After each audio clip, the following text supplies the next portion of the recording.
Hey, what's up, and welcome back to another episode of the Relationship School's Smart Couple Podcast.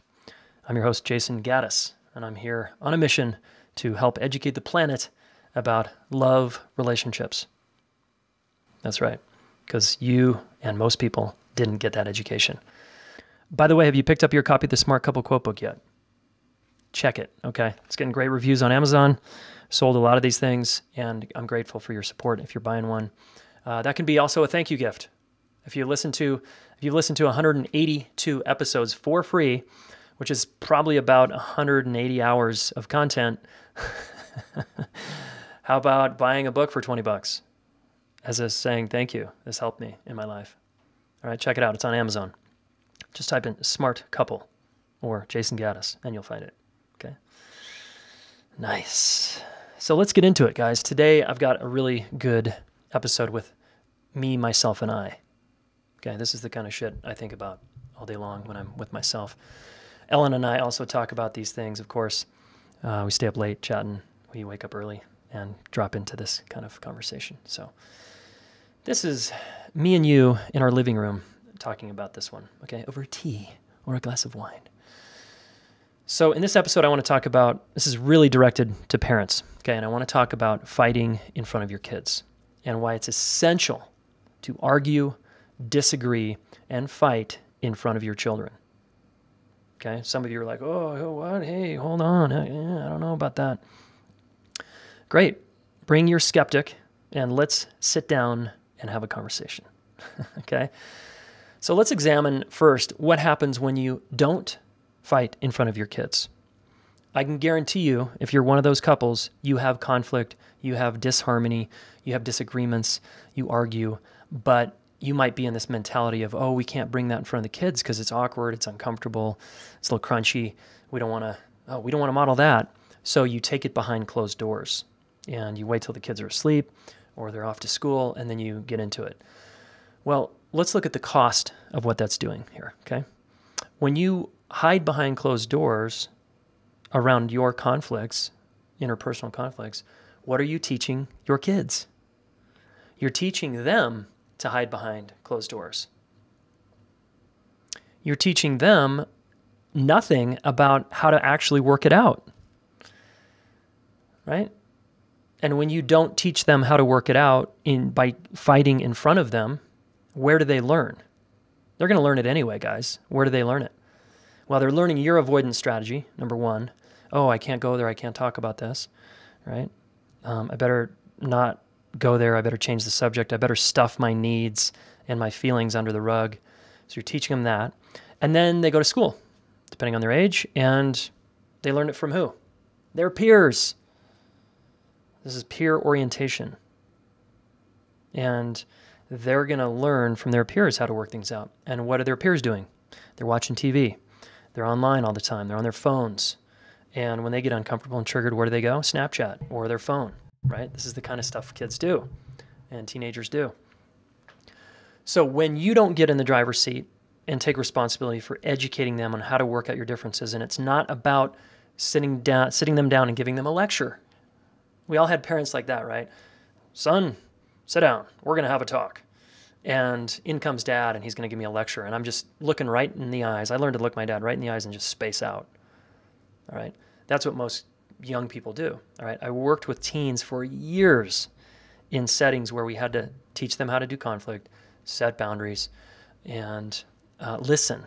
And I learned pretty fast that it's pretty hard to lecture young people because they're smart and they just check out because they don't want to hear you laying your trips on them.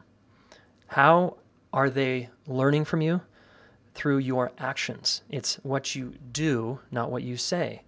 Young people, especially infants, toddlers, and kids under 10 or so, they're sponging in your entire way of being, and then they're trying it on. So if you feel bad about yourself, what do you think they're going to do? They're either going to feel bad about themselves, or they're going to try to make you feel better, right? Okay. A couple other points here. I want to make a couple disclaimers here, okay? It's obviously best if you and your partner know how to get to resolution eventually. A day later, a week later, a month later, it's okay because you're at least modeling we get to closure and we get to completion and we're in a good place again. That's ideal, obviously, and the faster and more efficient you can get at that, the better, because you're demonstrating to your children, mom and dad know how to work through things. Or, yeah, mom and dad, you might be co-parents, you might be divorced. You're still, how you are with each other is everything. And if one of them is contentious with you and you're like taking the higher road and you're not talking shit behind their back, because some parents do that in, split families. And if you're not doing that, well, you can model how to work through your own charge. And you can say, yeah, I feel challenged by dad sometimes, and he's a beautiful human being in there, and I'm working on my own part. And that's it. You can keep modeling how to work out conflict even when the person isn't there. And it's how you work your conflicts out with people and life and with yourself, right? Your kids are watching you day in and day out. And the transmission you give to them is going in their cells. It's just the way kids learn.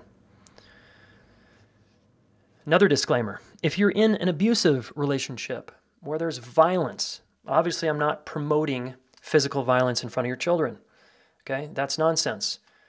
Call the cops, get a restraining order, do something about it. Take it to the next level and be that kind of person that says, I will not be treated this way. And you get on the phone, you call the police, and you have something, a court mandate, whatever. Like if you're in that kind of situation, the modeling there is how to take care of yourself, how to extract yourself from a hurtful situation. Okay, you can't really work something out with someone who's being violent with you. That's when you need a hard boundary and you need to move out and get away and do the internal work to empower yourself to get away. So I'm not talking about physically fist fight in front of your kids. That's not what I'm talking about. I'm talking about argue, disagree, and get your emotional fights out in front of your kids. Okay, so let me give you an example from my own family. Frequently, my wife and I have a disagreement, and we show our kids how to work through that. So we'll be in the kitchen making dinner, and there's a little snag, or she gives me a look, or I give her a look, and it's not intended to be mean. It's just the other person registers it that way. And it's like, ooh, now we're in kind of disconnection. And I might say, honey, what happened right there? Or, hey, are you okay?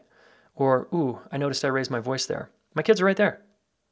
And then my daughter comes in and says, Daddy. She wants to show me a piece of art or something. And I'm like, honey, hold on, time out. Daddy's not available right now. I need to finish this conversation with Mom. We're working something out. And the kids just sit there quietly and they watch and they listen. And sometimes they just draw. Sometimes they just sit there quietly, kind of looking at the ground. Sometimes they look right at us. And they watch us work through it. And they listen with every cell of them because they want to know it's going to be okay. And sometimes it's not okay. It's a little crunchy or chunky for a bit. And we always, my wife and I, 100% of the time get to closure and completion. How? Why? Because we busted our ass and learned how. We invested time, money, and energy into learning tools that would help us model how to work things out with each other, with our children, right? So my kids know how to work stuff out. And then when they get in a snag, they have tools. And it works sometimes and sometimes it doesn't. And my wife and I have to come in and help them out frequently, almost daily. No, that's not how we talk. Like, hold on, what's your part? What's your part? Okay, what did he say? All right, what do you want to say back? We have our own system and techniques for working it out at home, and it works. Our kids are extremely well-adjusted, well-attached kids who are being taught how to work out your differences. Okay, and they'll come home from school and notice that other kids don't know how to do this. My son said once, Mom, the other kids, if they just would take responsibility, the teacher would stop talking to them. That's all they have to do, but they keep defending themselves. This is an 8-year-old, soon 9-year-old. It's powerful, right? Okay, so every day, remember you're modeling. So let's say you're feeling ashamed right now and called out or called forward. As you listen, you're like, oh shit, that's me. And you feel bad, okay? And you're hiding and you're an avoider. Well, use that shame and let it motivate you or catapult you into action. Be like, I don't like how this feels in my body. I don't like the kind of mom or dad I'm being with my son or daughter. I need to learn some stuff. So rather than collapsing into your shame pile and continuing to avoid this part of your life, guess what you can do? That's when you pick up the phone, you call a therapist, a coach, a mentor, a guide, and you say, look, I am struggling with conflict. I don't know what to do here. I don't know how to work this out. And you do that in front of your kids. And then next time you get in a snag with your kids or your partner or ex-partner or co-parent, same thing. You say, man, I am like really challenged here. You say that right in front of your kids. I am determined to learn how to do this well. I'm going to start listening to this podcast. I'm going to start reading this book, and I'm going to take action, and then actually take action. Do it. Because what are you modeling then to your kids? You're showing them that when they're struggling, because they will in life, that when they're 15, 18, 25, 35, when they're in pain, they have you to thank because they saw their mom or dad go ask for help. How powerful is that? And that's permission, guys. That's permission for them to ask for help. So they're more likely to reach out and take action themselves when they encounter problems in their own relational life. Because you modeled it, not because you told them to and then hid behind the closet, but because you modeled it and you actually followed through. And then because you worked at it consistently over time, they saw progress. They saw you get stronger there. And you didn't have to say anything to them. You didn't have to teach them a thing. You lived it every day. You lived it. How cool is that, right? Now, would you not want more grown-ups in the world who know how to work out their shit with each other? Anybody not want that? I mean, that would be amazing. Kids, young people, especially adolescents, do not respect grown-ups that don't know how to work their shit out. Because you're a walking contradiction. You're saying one thing, oh, I'm so nice and everything, we're so great, and then you're like kind of a nightmare in your interpersonal relationships. Or you have this enemy that you constantly talk shit about and judge and feel contract around and throw under the bus with all your snide comments, right, as a way to try to feel superior.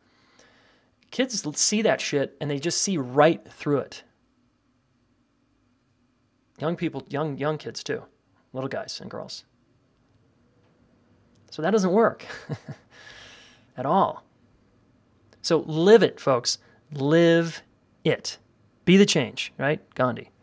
Finally, now that the pressure's on here, this is homeschooling, guys. This is relationship homeschooling. Relationship homeschooling is taking the attitude that every day my way of being is teaching my children how to be in the world, how to be in life. That's homeschooling. So whether you're into public schools, private schools, or homeschooling, all of us parents are homeschooling. Every time we're around our kids, how we talk, how we act, how we listen, that's all homeschooling. And it's the most powerful form of schooling because it's transmission. It's just your way of being is the teaching. So get engaged in the homeschooling, the relationship homeschooling process here. Get engaged. It's actually fun to learn this stuff. All right. Hopefully this has been helpful. I welcome your challenges and pushback here. I will go toe-to-toe with anyone on this subject because I am very clear that your way of being is doing the teaching. So, and it's not your way of talking and lecturing. Okay. Hopefully this has been helpful, parents. May you rise to the occasion to be the change in your own life so that you can model transformation to your kids. It's not about being on the summit and having all your shit together. That has nothing to do with this conversation. It's about being a vulnerable, honest, authentic human being on the journey, modeling how to meet the challenges in your life to your kids, and getting back up when you fall down, and getting back up again when you get punched in the face, metaphorically, okay, metaphorically, not physically. When you get judged by your ex-partner, modeling how to be with that, learning how to be with it so that you can do it in a way that feels in integrity, and your kids respect you, and you respect yourself, right? So here's your action step. in this episode, be the change. Write it down. Just pick one thing. One thing I'm going to do differently as a parent, and I am going to completely commit to it. And that means I'm going to invest time, money, and energy into this project of being me and learning how to learn conflict, or learning how to listen differently, or learning how to take ownership instead of blame. I'm going to take action. And then your second step is to share it with one other person in your life. And maybe you want to share it with your kids, but don't share it with your kids unless you're going to follow through. Or share it with them and know that they're going to see through your hypocrisy and your contradiction when you fall down. It's okay. Just get back up and you're in integrity. All right. So action step is own what you're going to be the change, where you're going to be the change in terms of relationship, modeling, homeschooling. And then 2 is share it with one person. All right. Okay. Let's go. Let's do it, parents. Come on. We got this. I'm cheering you on.